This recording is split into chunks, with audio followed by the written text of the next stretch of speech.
آج کا وہ دن ہے کہ اللہ تعالیٰ جل جلالہ امن والوں گناہوں کو بخشتے ہیں۔ اعلان فرماتے ہیں میری عزت کی قسم، میری جلال کی قسم، میری عظمت کی قسم، آج تم لوگ مجھ سے جو دعائیں مانگیں گے میں تمہاری دعاؤں کو قبول کروں گا۔ آخرت کی بابت جتنی دعائیں آپ مانگیں تم مانگو گے میں قبول کروں گا، اور قیامت کے دن میں تمہیں کافروں کے سامنے رسوا نہیں کروں گا۔ الحمدللہ وکفا والصلاة والسلام علی سید الرسل وخاتم الانبیاء وعلى آلہ الاتقیاء وصحابته الاذکیاء وعلى أئمة المجتهدين من المفسرين والمحدثين والفقهاء وعلى العلماء الراسخين والطلباء وعلى الحفاظ والقراء،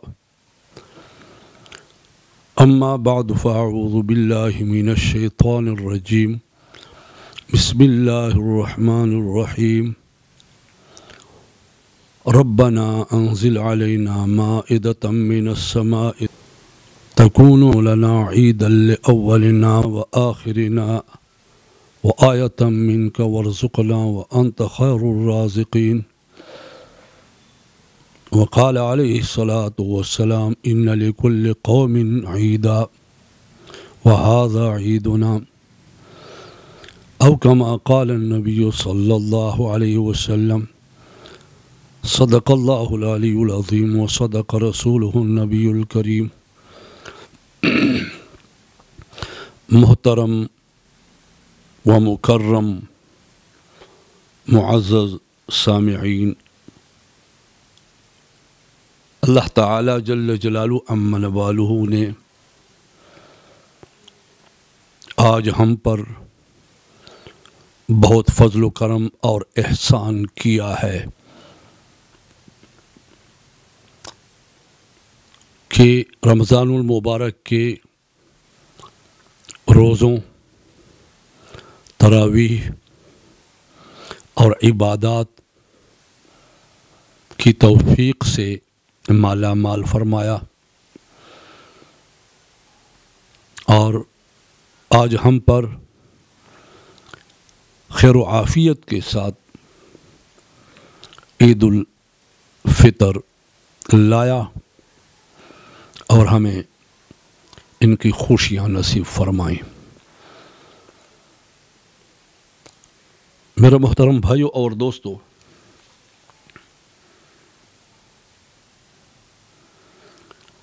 اللہ تعالیٰ جل جلالہ امن والہ نے اس روز جنت پیدا فرمایا۔ اس روز اللہ تعالیٰ جل جلالہ امن والہ نے جبریل علیہ السلام کو وحی کے لیے مقرر فرمایا۔ اس روز جادوگران فرعون کو توبہ کی توفیق ملی اور ان کا توبہ قبول کیا گیا، اور یہ ایسا دن ہے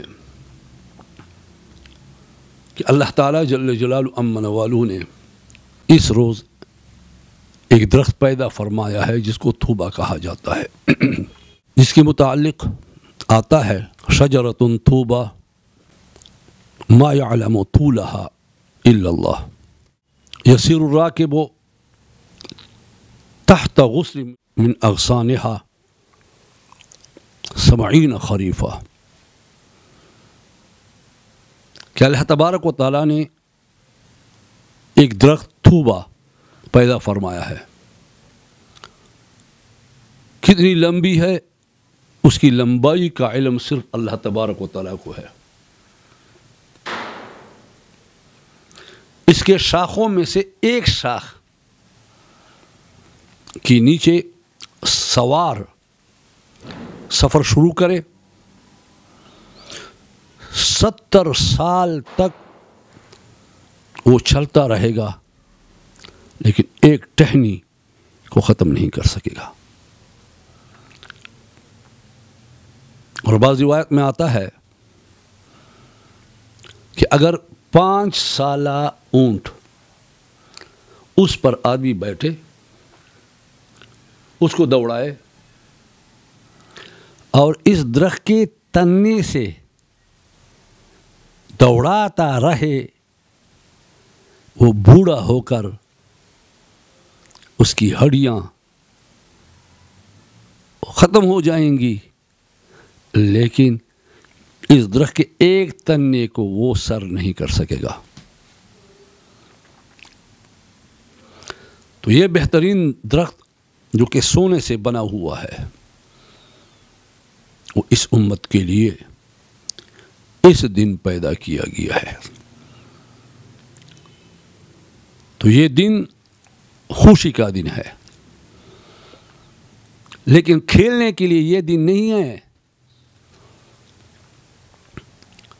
آج کے دن دوسرے ایام کے مقابلے میں ایک نماز زیادہ ہو گئی ہے. بقیہ ایام میں کتنے نماز پڑھتے ہیں؟ 5. اور آج ہم نے کتنی نمازیں پڑھنی ہیں؟ 6.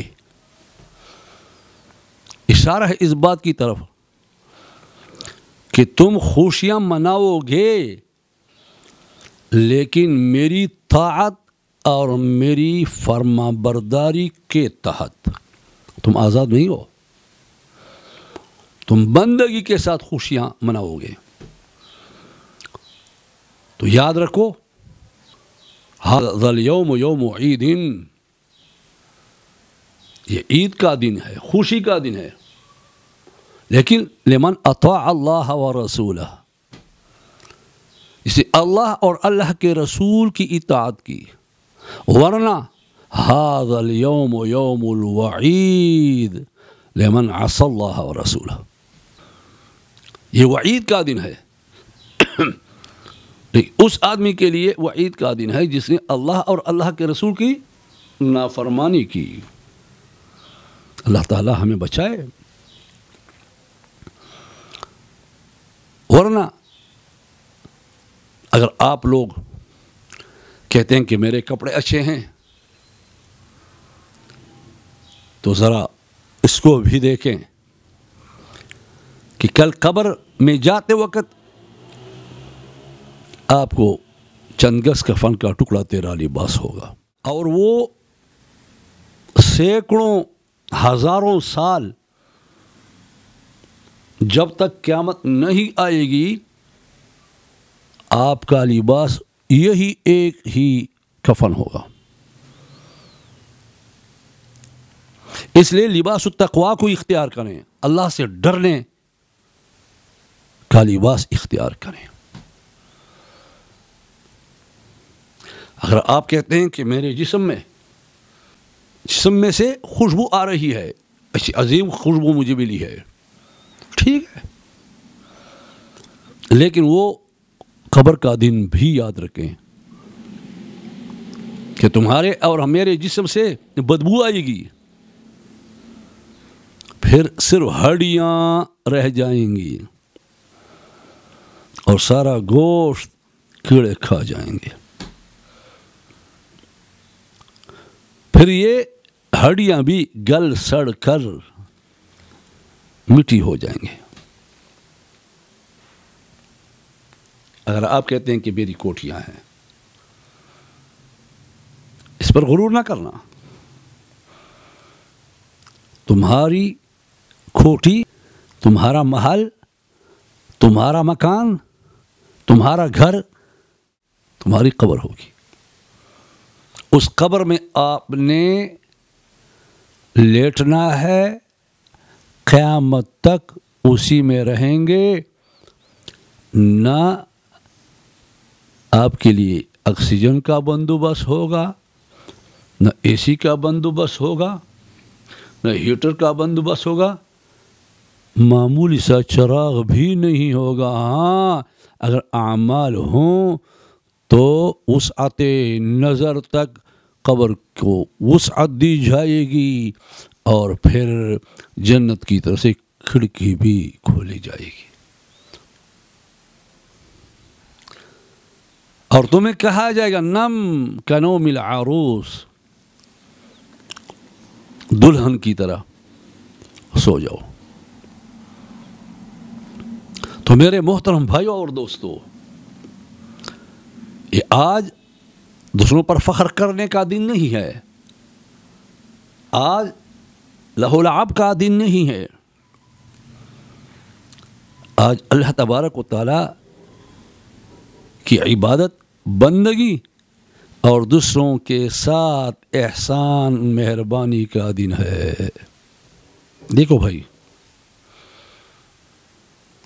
ہم لوگ جن کی برکتوں سے مسلمان ہوئے ہیں، اسلام کے مزے لوٹ رہے ہیں، شہنشاہ دو جہاں صلی اللہ علیہ وسلم ہیں، ان کی بیٹی ہے جو کہ جنتی عورتوں کی سردار ہوگی، ملکہ ہوگی، ان کے بیٹے سیدہ شباب اہل الجنہ الحسن والحسین جنتی نوجوانوں کے سردار ہوں گے، اور فاطمہ رضی اللہ عنہا کا خاون اسد من اسد اللہ، جو کہ اللہ تعالیٰ جل وعلا کے شیروں میں سے ایک شیر ہیں۔ سید الکونین صلی اللہ علیہ وسلم کو پتہ چلتا ہے، اپنی بیٹی کے ہاں تشریف لاتے ہیں کہ وہ بیمار پڑی ہے۔ جب دروازہ کھٹکھٹاتے ہیں تو فرماتے ہیں کہ بیٹی پردہ کرو، میرے ساتھ عمران ابن حسین بھی تشریف لائے ہیں۔ وہ کہتی ہیں ابو جی میرے پاس اتنا کپڑا نہیں کہ اپنے آپ کو چھپاؤں۔ نبی کریم صلی اللہ علیہ وسلم نے اپنی چادر ان کی طرف پھینک دی، انہوں نے نبی کریم صلی اللہ علیہ وسلم کی چادر میں اپنے آپ کو چھپایا۔ نبی کریم صلی اللہ علیہ وسلم تشریف لائے ہیں، عمران ابن حسین رضی اللہ عنہ بھی ہیں، فاطمہ رضی اللہ تعالی عنہا رو پڑتی ہیں۔ کیوں روتی ہیں؟ یا رسول اللہ آج میں بیمار ہوں، بیماری کے لیے علاج کے لیے تو رقم نہیں ہے، گھر میں کچھ اتنی چیز نہیں کہ میں آپ کو کھلا سکوں، اور آج آپ جیسے مہمان میرے پاس آئے ہیں، عمران بھی آپ کے ساتھ ہیں۔ تو نبی کریم صلی اللہ علیہ وسلم نے تسلی دی، بیٹی آج تیرے والد کا تیسرا دن ہے کہ کوئی چیز نہیں چکھی، کوئی چیز نہیں کھائی، یہ ہمارے سردار دو جہان صلی اللہ علیہ وسلم کا حال ہے۔ میرے محترم بھائیوں اور دوستو، حضرت عمر رضی اللہ تعالی عنہ ہیں،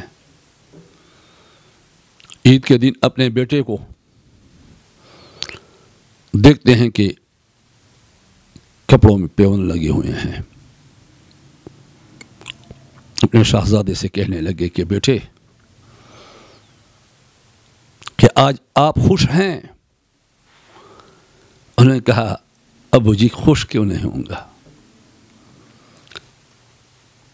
جس سے اللہ راضی ہو، جس سے والدین راضی ہوں، تو وہ خوش نہیں ہوگا، کون خوش ہوگا؟ اور اللہ تعالیٰ جل شانہ کی خوشی والد کی خوشی میں ہے، اور الحمدللہ آپ مجھ سے راضی ہیں، لہٰذا مجھ سے اللہ بھی راضی ہیں، میرے لیے یہی فرحت کافی ہے۔ تو پرنم آنکھوں سے ان کو اپنے گلے سے لگا لیا۔ حضرت عمر ابن عبدالعزیز رحمہ اللہ تعالی ایسے آدمی تھے کہ جب وہ والی تھے تو 70 اونٹ ان کا ذاتی سامان اٹھایا کرتے تھے، اور جب خلیفہ بنے تو گھر میں حالت دیگرگوں تھی. وہ فاطمہ بنت عبد الملک جو کہ 700 اونٹوں کے ساتھ والد نے رخصت کیا تھا اور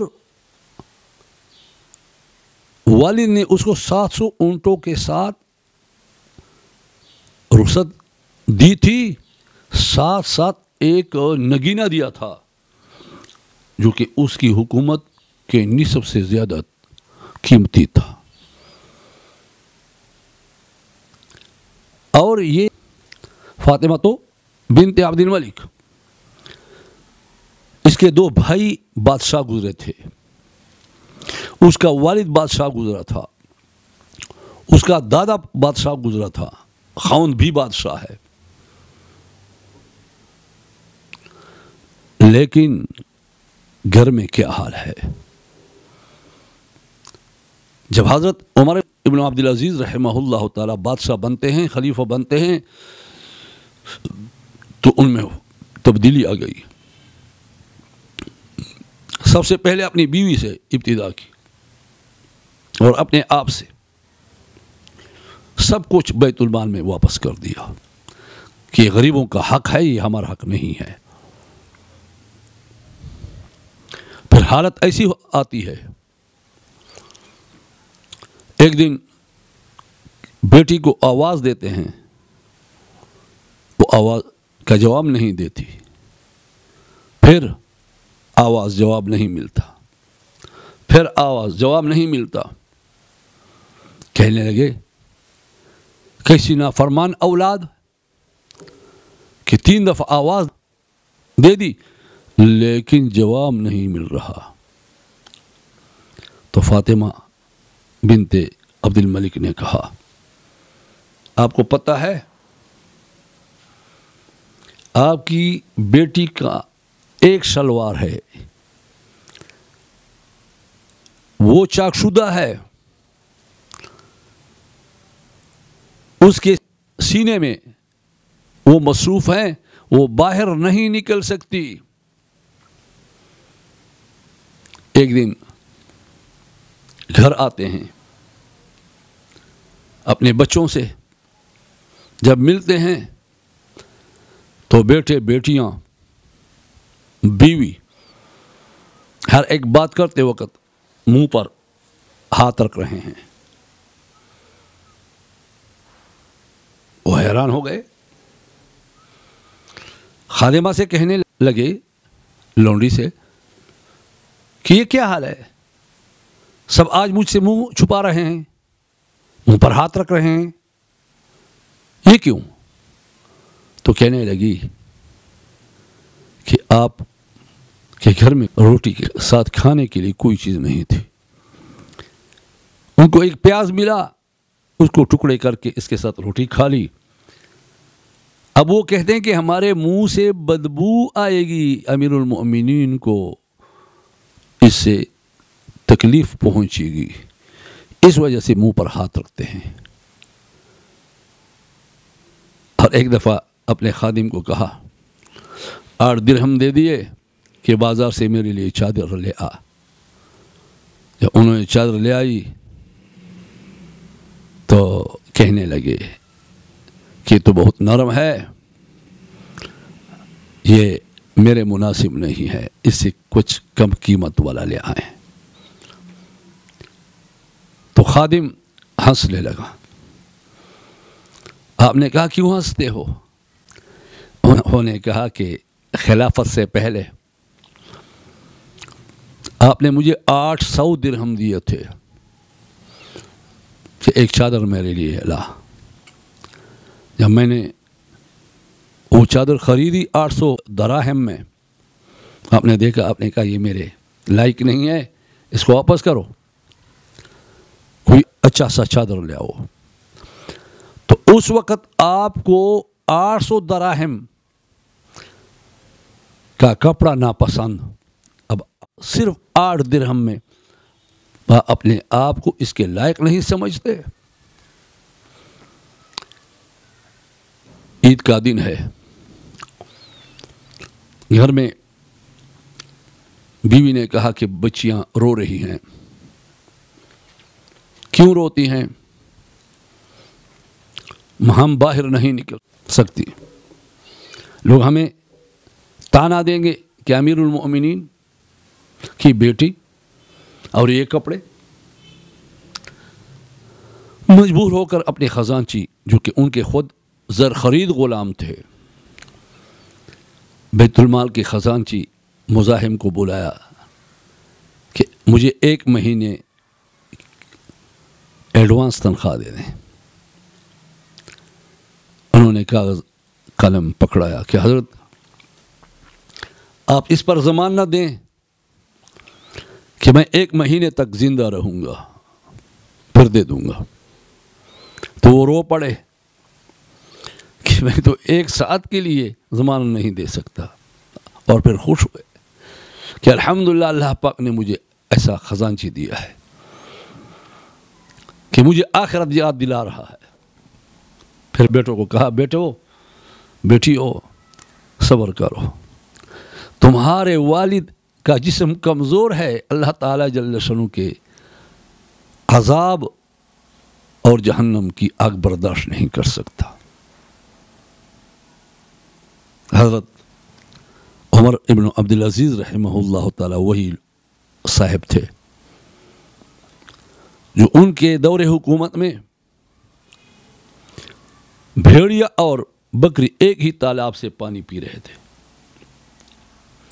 اور دولت کی اتنی فراوانی تھی کہ صبح کو آدمی نکلتا، شام کو واپس آتا، کوئی زکوٰۃ لینے والا نہیں ملتا تھا اس کو، لیکن خود ان کے گھر میں اتنی غربت تھی۔ اللہ اکبر کبیرہ، گھر کے در و دیوار کی لپائی خود کرتے تھے، اور اس میں ان کی بیوی ان کی معاونت کرتی تھی۔ ایک دن ایک بوڑھی آئی اور پھر واپس چلی گئی۔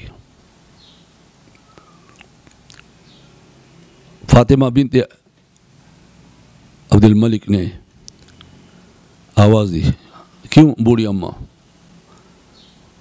یہ ضرورت کے لیے آئی تھی،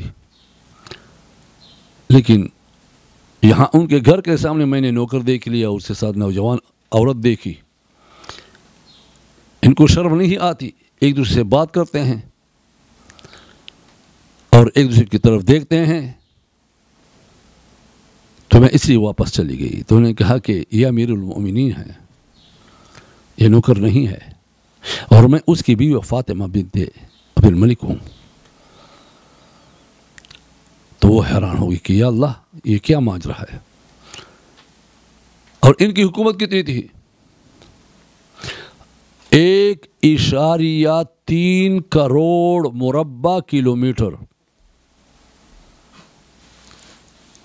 چین سے اندلس اسپین تک، اور روس کے آخری حد سے لے کر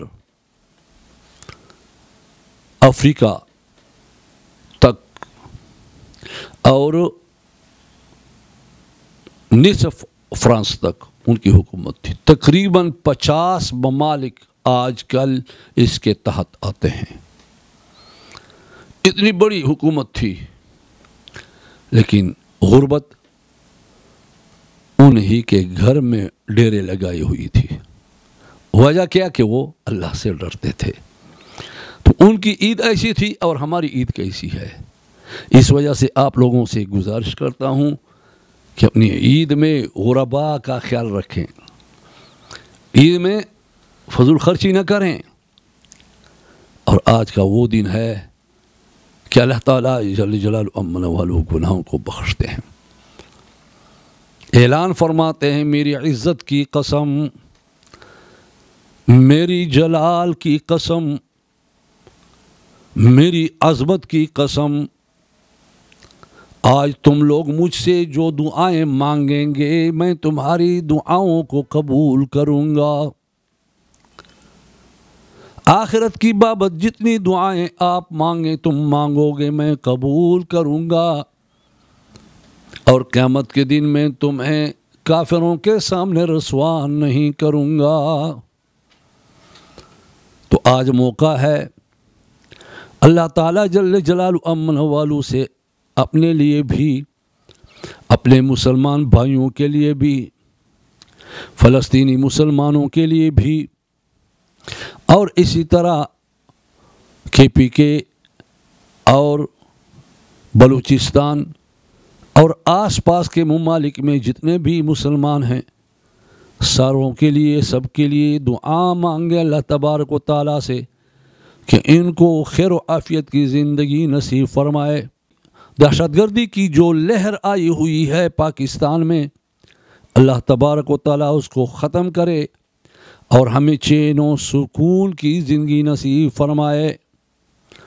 اللہ تبارک و تعالیٰ ہمارے روزے تراویح عبادتیں قبول فرمائے، اور ہمیں سب کو اللہ تعالیٰ جل جلالہ امن والہ ساری زندگی کے لیے تقوی اختیار کرنے کی توفیق نصیب فرمائے۔ وآخر دعوانا ان الحمد للہ رب العالمین۔